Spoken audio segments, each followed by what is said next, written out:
and primetime NFL games for free, and you can do it all season long with the official app of the NFL. You can do it on your phone or your tab. Plus, get all your latest breaking news, highlights, and more. What do you need to do? Just download the NFL app in your app store today, or you can do it over at NFL.com/mobile. Do it now. On NFL.com this week, you read about the firing of Tom Coughlin. What's that mean for the future of Doug Marrone? Well, this Sunday he was coaching in Atlanta. Devontae Freeman. This team played much better the last month and a half. Takes the quick pitch. He gone. Falcons are up 7-0 after his second rushing touchdown of the year. Next Falcons possession, Matt Ryan.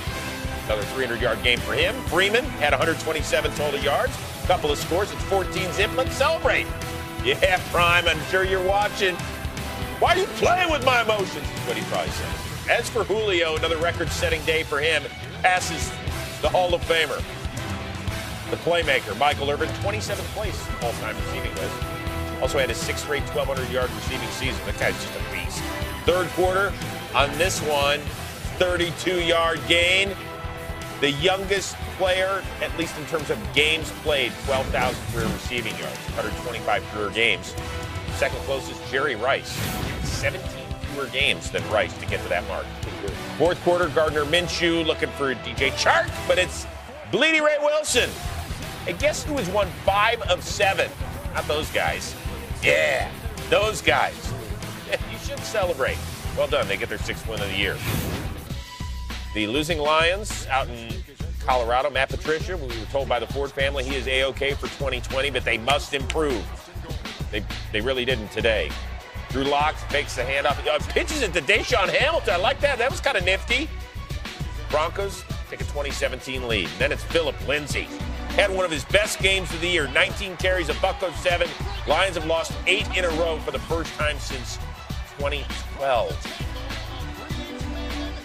All right, this is the game everyone was waiting to watch. Bengals, Dolphins. Stop. They were down 23 points. This was a good game. It was. 6 and change to go in the fourth frame. Andy Dalton to Tyler Boyd. Oh, Bengals are within 8. The 2-point conversion was good. So here comes Randy Bullock, and there goes the onside kick. And how about old Jordan Evans? Good hands team for a reason. First recovered onside kick since 2010 for Cincy. Too much Skyline chili in the mix. 4 plays later. 3 seconds to go. Dalton saying, please, whatever you do, don't forget about me. And please remember Tyler Eifert. 25-yard touchdown, another 2-point convo with not the affair at 35 apiece. And Brian Flores still thinking to himself, why did I even take this job and leave New England? Let's go to overtime. Sanders, Jason Sanders. You call him the Colonel. 11 herbs and spices. Brian Flores and Ryan Fitzpatrick, they were over the moon.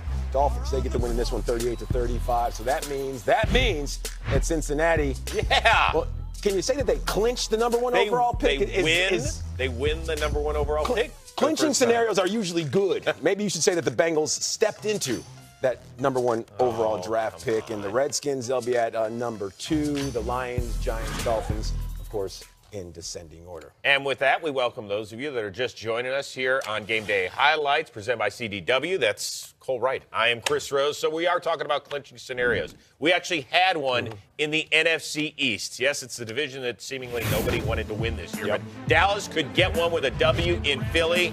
Dak Prescott with that sprained AC joint, trying to loosen up that shoulder. Didn't practice a ton this week. Eagles eliminated with a loss. You talking about practice? Yeah, we Not were. a game. Talking about a game, practice. All right, Carson Wentz hit a guy named Dallas against Dallas. That's Dallas Goedert, 6 yards in the score, and it's 10-0. Yeah, Wentz had that Philly faithful all pumped up. Second quarter, Dallas still down 10-0. 3rd and 10. Look how much Dak wants this. Eludes the rush. He doesn't just bow out of bounds. He puts that shoulder, leads with it, and tries to get to the sticks. Comes up a couple yards shy, gain of only 7. So they had to settle for a field goal. They would trail 10-3 and be down 10-6 at the break. Third quarter, same score, Zeke. Kind of a quiet afternoon for him. Usually he runs right through the Eagles defense, averages 115 yards a game against them. But on this day, just 47 yards. And here he hits his head on a first down carry. So he takes himself out of the game. 2 plays later, 3rd and 1, he's still out. Tony Pollard on the quick pitch. This does not work. But Doug Peterson's like, I smell something fishy on this thing. No, I want to challenge. I think he lost the rock. And upon further review, Fletcher Cox knocks that thing out. Come on. Philly recovers, so it's Eagles ball, and Zeke was nowhere to be found on that series. He would return in the next Dallas series. But later in the third, Wentz to Greg Ward, the great story. The old Houston Cougar quarterback cut a half dozen times by this team. Now one of their starting receivers, and then it's Miles Sanders, the rookie who's played so well over the last month. And the boss man, Jeffrey Lurie's like, yeah, we're up 17-6, and that boss man not enjoying it. Fourth quarter, same score. Zeke back in this thing with his team down 11. It's 3rd and 1. So what do? They roll out.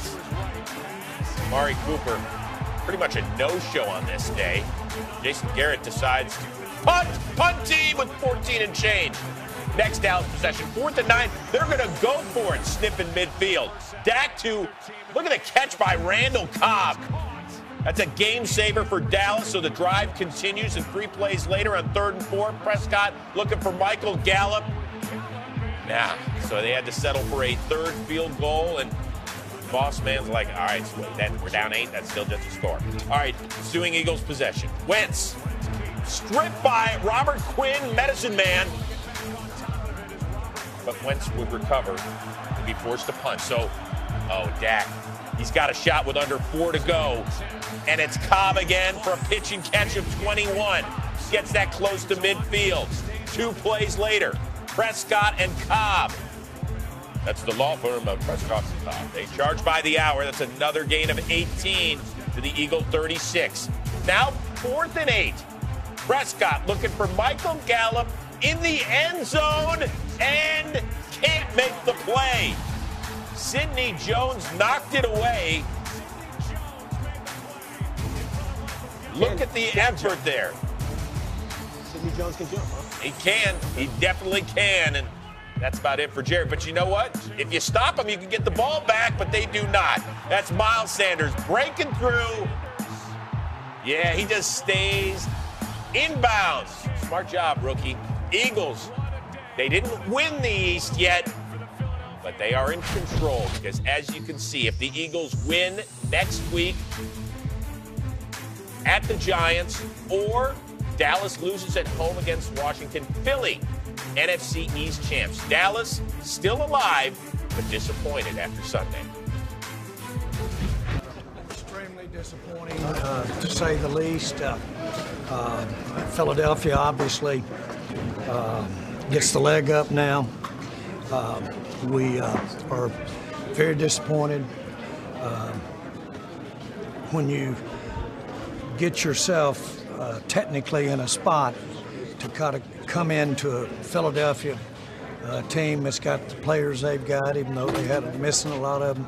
When you get in this spot, you give yourself a chance to be real disappointed. We are. The fact that we didn't get any scores, the fact the game turned out the way it did, they played well. I'm not allowed to say about anything else other than it's very disappointed. We all expected to leave here as the NFC's champs. We're not.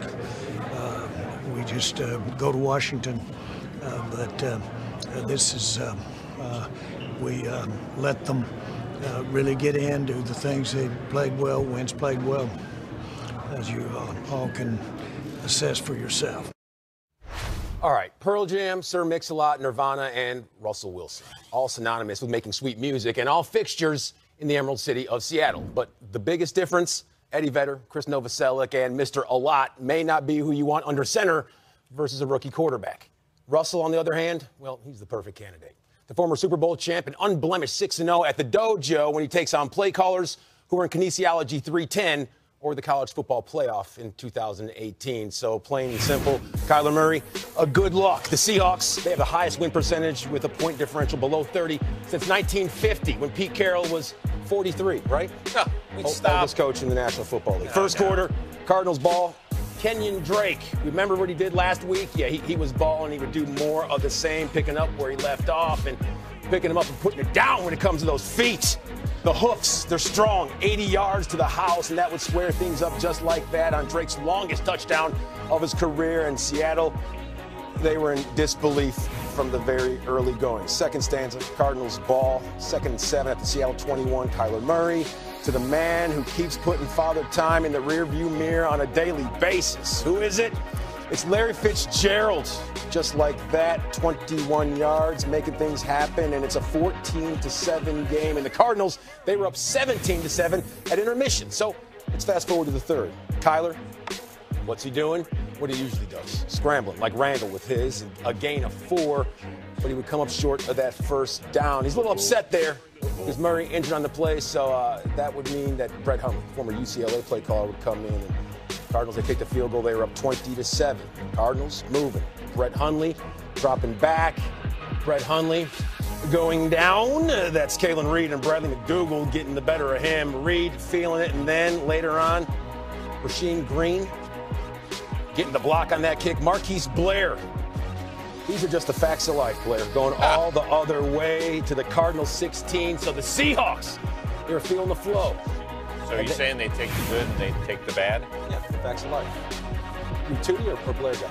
Stop. Late in the fourth, Brett Hundley can't find anyone, so he scrambles. 14-yard chunk. That would keep the drive alive and well. And number 7, feeling pretty good about his exploits after that. Now, 4 plays later, 2nd and 11 at the Seattle 15. Hundley, he's like a scrambling machine. Let's call him the egg beater. Getting loose right here on 2nd and 11. And fired up on the last play. He's loving it after that play. Very next play, 1st and goal at the Seattle 3.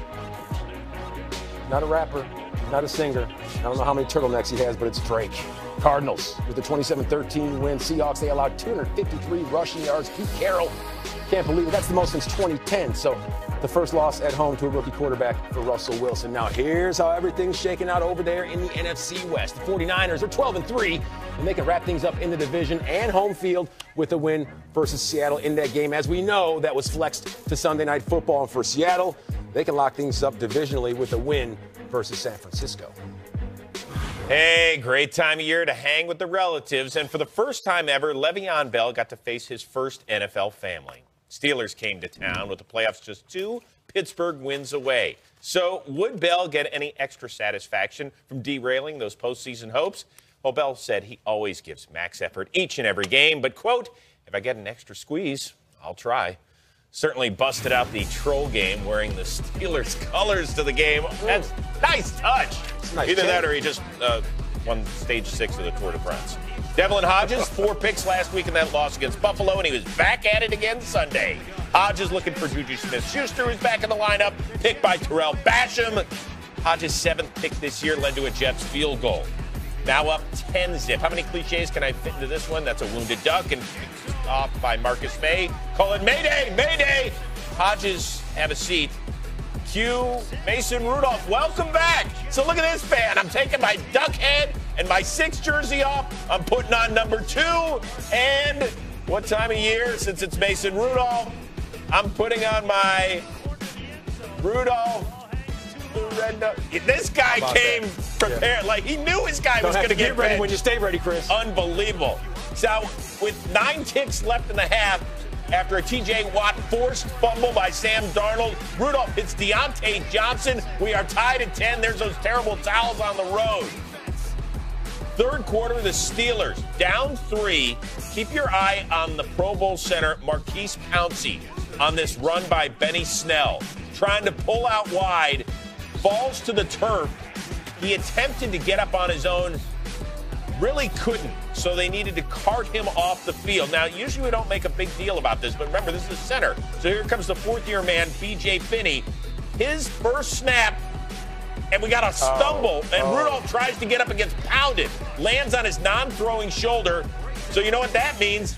He's out, and the guy that Mike Tomlin just benched, whack, whack, we're making a duck call. He's got to go back in. Yep. So 4th quarter, Steelers still down just 3. Hodges back in. Another abort snap, abort snap. Hodges has to fall on it. An 8-yard loss. Definitely takes him out of field goal range on 3rd and 16. So they'd have to punt. Later on in the 4th, up 6. They ran Le'Veon Bell to try and salt us away 3 straight times. It didn't work. He had only 93 scrimmage yards against his former team.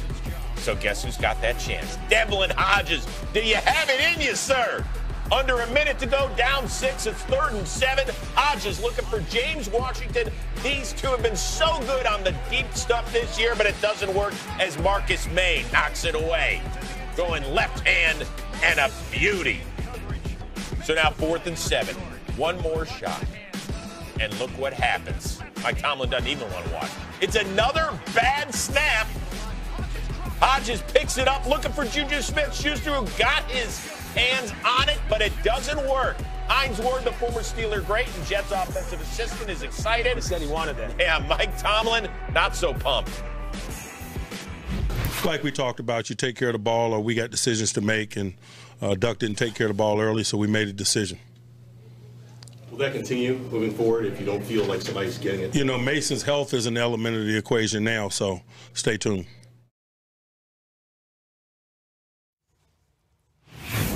All right, let's get things going. New Orleans and Tennessee. Drew Brees broke the NFL touchdown record last week, and the Saints currently looking for that 1 seed, but they could be as low as the 3 seed. In the first quarter, Ryan Tannehill to Deion Lewis to A.J. Brown and Marcus Williams, and nothing doing. Couldn't make the tackle, so 49 yards, Mr. Brown to the house. Only 11 career rushing yards before that, but that put the Titans up 14-0. Not how they drew it up, huh? Okay, so apparently Drew and his wide receiver extraordinaire, the man on the verge of history, Michael Thomas, not on the same page, as we said. Overthrows him there, almost got picked by Kevin Byard, and Drew not happy with Mr. Thomas. Then second quarter, Drew looking for Michael once more, and apparently he could be guarded right here. Almost picked once again by Tremaine Brock Sr. So the pair, not in the best of graces. I told you to take a left at Magazine Street. We'll get this all ironed out. So as we progress in this one, you see Brees, yeah, a little trickeration. He could see that. Brees on 1st and 10, slanging that thing. Oh, down the field, Jared Cook. Cook cutting up the field. Alvin Kamara, that was a lead blocker, kids. Follow your blockers. 11 rushes, 80 yards for Kamara and Drew Brees right there. Saw the trickeration. Rashaan Evans tried to tell the defense, guys, let's fix it, but it didn't work. Drew Brees is good for a reason. So we showed you about Alvin Kamara. Hasn't scored a touchdown since week 3. And Chris, normally when we say things like that, you know what happens? Ends up scoring. Yeah, that's usually when they debunk that myth. Following third quarter. We've been doing this for 16 weeks, in fact, and Alvin Kamara, he's been doing that right there to the tune of 40 yards. One half of the Boudin boys right there finding pay dirt. First touchdown since week 3. Saints still moving. Kamara still scoring. This, a 1-yard touchdown, 11 rushes, 80 yards, as we said, and a pair of house calls to put the Saints in front by a 10 spot. More from the third. Tannehill. After he directs a little traffic, Tajay Sharpe, he was wide open, and he hits that left sideline. The rest, 36-yard history. Putting that one in the books as a paint push. Sharpe finished 69 yards, a pair of scores, and 5 receptions. But the Saints, they wouldn't go quietly. After the score, Drew Brees to Cook. That's his second of the day. This time, 16 yards, making it happen. And next-gen stats say that's the most improbable completion this season for old Drew. He's putting it in the window of a Barbie dream house. That's what happens when you wear those nifty color rush uniforms in all white. Time now, though, for your orchestrated drive of the day, presented by CDW. Marvin Harrison has the record most receptions in a single season with 143. Michael Thomas, we told you, on the verge of history. 4th frame, Saints up 3. Brees to Michael Thomas. Oh, almost to the house, but play to be reviewed. We know scoring plays, they are just that. And Thomas just short right there. But nevertheless, he breaks Marvin's record. 144th snag. The call will be reversed, so he's ruled down at the 1. What does Sean Payton do? He rewards his guys. 2nd and goal. Michael, there you go, man. Making it happen. 2-yard touchdown. Saints, they're going to get the W in this one. Crossing T's and dotting I's, 38-28. The first team to come back from down 14 to zip on the road since week 10, 2016. And I just said, they could be the 1 seed, they could be the 3 seed. Next week, they take on Carolina, so we will find out. But when it comes to the all-time reception leaders in a season, Michael Thomas, he still has week 17 to play, and there are some big-time implications. Marvin Harrison now at 2, and then there's AB and Julio, both knotted for 3 and 4 at 136. And when you do great things, ooh, yeah, great people I see get on ya. the Twitter sphere. Yeah. Congrats, can't guard Mike. Single-season reception record, breaking the record on an incredible route. He ran nasty. You literally can't guard him. Fitting for his Twitter handle. LeBron James, he is a maestro when it comes to social media. Now, when it comes to the clinching scenarios over there in the AFC for the Titans, what do they need to do? Well, they needed to get a win or a Pittsburgh loss and an Oakland loss or an Indy loss. That's Week 17. For the Steelers, they win and Tennessee loses versus Houston, then safe to say that the Steelers, they will be riding along. September 29th marked the apex of Cleveland's season and the low point of Baltimore's. The Browns put a 40-burger on the Ravens to leave both teams at 2-2. Since then, Cleveland has battled inconsistent play and on-field behavior, and Baltimore hasn't lost. The Jackson 5 stands for the number of touchdowns the likely MVP accounts for each and every week. And another perfect performance today would lock up the number 1 seed for the first time ever for the Baltimore Ravens. Jackson, hoping this would be his final road game of the season before a possible trip to Miami and the Super Bowl. Struggling, though, in the first quarter. A little problem with Mark Ingram. Browns end up recovering on this. Ingram, by the way, left the game later with a calf injury. No structural damage, according to John Harbaugh, but this was the goofy problem here. Baltimore, which leads the league in first quarter scoring, held without a point against the Browns this year. And Jackson, modest numbers in the first half. 5-11, 38 yards, right before the 2-minute warning with his team down 6-zip. Then he cranked it up, finding Mark Andrews, 39 yards to 89 for 6. The PAT's good. How about rock, paper, scissors, shoot? Rock, paper, scissors, shoot. Browns go 1, 2, 3, shoot, and then punt. Give the ball back to Baltimore. Then with under a minute to go, Lamar to Mark Andrews again. Gets it up to midfield. It's a 24-yard gain. And then how about that? It's not the Lambeau leap, that's the Randall leap by the big fella. 6 plays later with just a few ticks left. Look at it. Lamar avoids TJ Carey, gets it to Andrews for the score. Unbelievable. Jackson, another 3 TD tosses, giving him 36 this season. That's the most ever by a Heisman Trophy winning quarterback. By the way, Jackson, 7 of 9, 138, and 2 touchdowns after the 2-minute warning. That ain't bad. Fourth quarter with the Browns down 15 and playing for their playoff lives. Baker Mayfield, wait a second, this can't possibly be right. Hits Odell Beckham for a touchdown. Third time they've hooked up this year. So down 9, they actually go for 2 here. Interesting decision. What does Freddie Kitchens dial up? Baker on point to Ricky Seals-Jones, who can't make the snag, so the Browns are down 2 possessions. But look what happens. Odell fires his helmet, gets over to Freddie, and they're chopping it up about something. We'll get to the bottom of that in just a second. As for the Ravens, they get the ball back, and look at what Lamar Jackson ends up doing.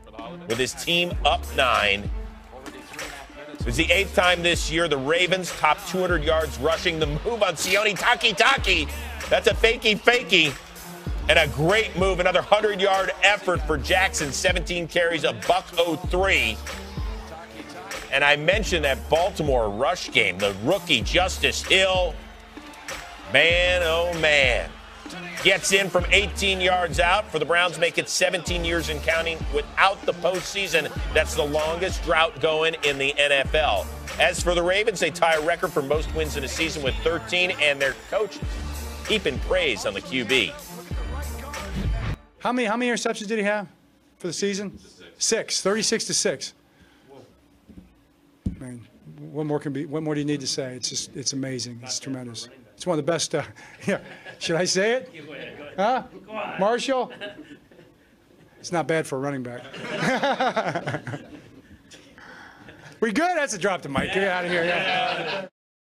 You can't call yourself on dropping the mic. You just drop the mic, Yeah, John. you gotta just Come do on. it. Yeah. You know what? They're feeling good about themselves, and they should, because as the Ravens tweeted out, 1 seed, but we're not done yet. And we're not done yet with the Odell Beckham Jr. play. We saw it earlier. The Browns failed to convert on the 2-point conversion that would have gotten them within 7. Odell loses his helmet, hangs out with Freddie Kitchens for quite a while, and people were wondering, what in the world was this discussion about? Coach Kitchens, the floor is yours. Well, I think it was something dealing with one of their guys. I don't think it wasn't the call or anything like that. I don't think there's a big deal there. He's voicing frustration on how they're treating him. So it was an altercation with Baltimore? Yeah, something like that. You'd have to ask him that. No, we was just talking. About the offense, I presume? Football, the refs making calls, and basically they're warning me that I have one more personal foul, whatever it is, and I'd be out the game, which, I thought was pretty stupid.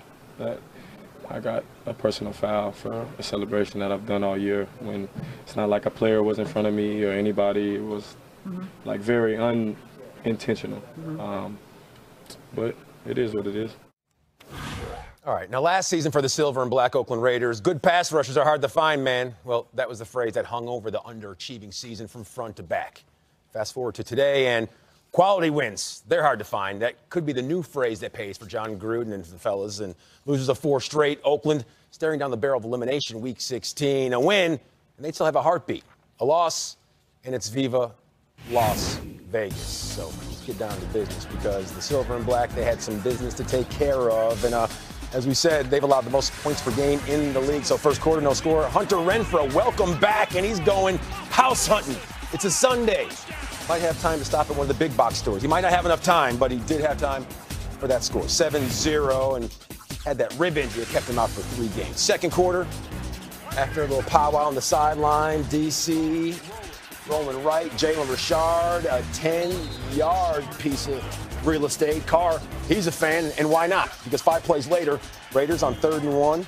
Carr, I think I'll just do this one all by myself. First rushing touchdown in quite some time. Raiders doubling them up. It's 14-7. Carr finished 26 of 30 with that rushing touchdown and one of the passing variety. Third quarter, DeAndre Washington. Hi there. Yeah, cracking that big rectangle with paint in it. That's a touchdown. Raiders out in front, 21-7. Chargers moving. Melvin Gordon scoring. See how he shakes out next season with whatever team he's on. Second house call of the day. Chargers down 21-14. Fourth and final, Phillip Rivers. Cleveland Farrell, here he comes. And there he goes. Loss of 14, that man. Remember, 4th overall pick out of Clemson. He's had quite the season. Raiders, they're still alive, so no more Viva Las Vegas because they got a win, but not in Vegas. 24-17, that's the final. So when it comes to those clinching scenarios, Week 17 for the Titans, we showed you a little earlier, a win or Pittsburgh loss, an Oakland loss or Indy loss gets them in. But for the Raiders, a win and a Titanic loss and a Pittsburgh L. And if the Indianapolis Colts, if they win, then things will go their way. But there's so many different scenarios, and the Raiders, all they know they need to do is go out there and get themselves a W. Back to the NFC, where Dallas was looking to clinch the NFC East with a win on the road in Philly. Dak Prescott with that sprained AC joint. Eagles just trying to stay alive.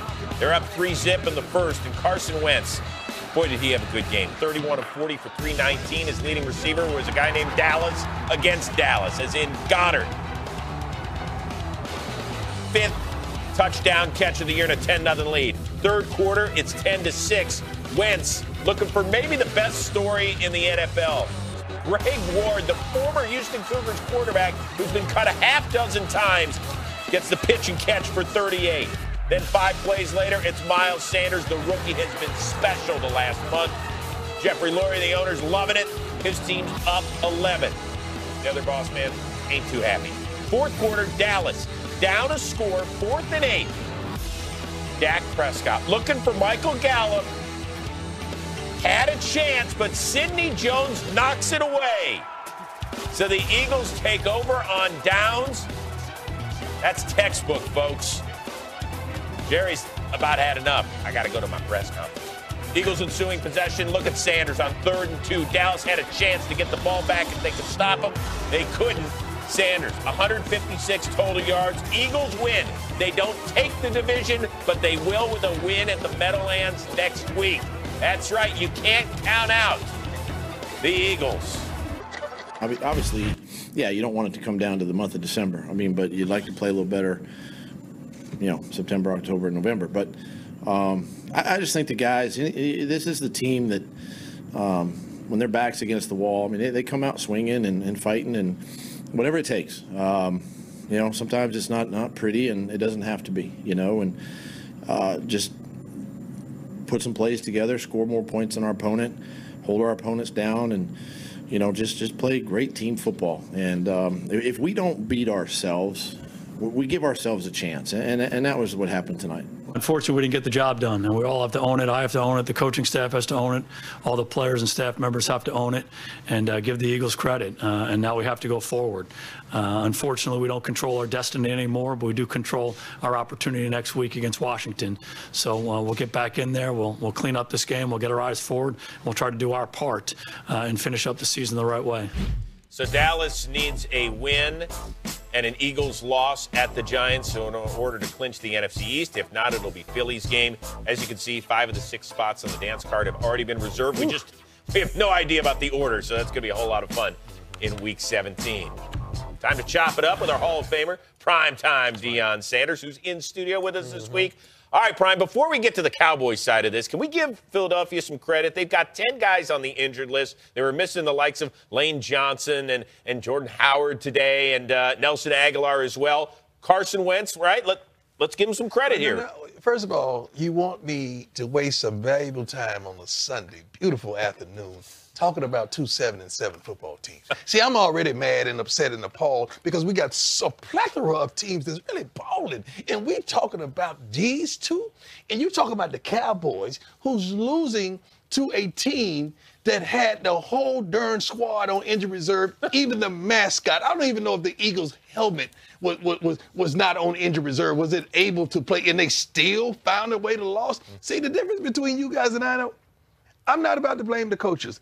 I've seen some lackluster performances out there today that I'm so upset with. I don't know what to do. I feel like really get on a plane and going to Dallas and waiting for the team at the airport so I can voice my concerns. Okay, how about Week 17, though? We talked about Philly and all the injuries that they've sustained, but Dallas at the house taking on the Washington Redskins. Ain't nobody care. I don't care. I don't care about Week 17, the Dallas Cowboys taking on the Redskins. I don't care about the Eagles taking on the Giants because whomever win this garbage fiasco in this division is set up for a homecoming to whoever they play in the first round. That's really what it is. Now, let's talk about something that I'm really passionate about. What's that? Seattle and those 12. Oh, you remember that 12? Sunday Night Football. I see. You remember that 12 that said they were really a part of the game and the third loss at home? Yeah. 12, where are you, 12? You can reach me. All right. Yeah. Okay. Yeah. I'm easy to be found, 12. We can. You really played a great role in that game, 12. We'll talk about that tonight on Game Day Prime. I know. Cardinals 12. Hey, listen, obviously you had some great guests coming up on the show tonight. Tell us about it. I don't want to. Yeah, I'll tell them then. Okay. Stop. Nice. Lamar Jackson's coming up. Lamar's coming. Michael Thomas, the single-season receptions leader. Ball. Yep. All right. So and the 12. I'm interviewing the 12. They stole the darn name from Texas A&M. First and foremost, let's address that 12. Oh, gosh. We'll have yell leaders next game.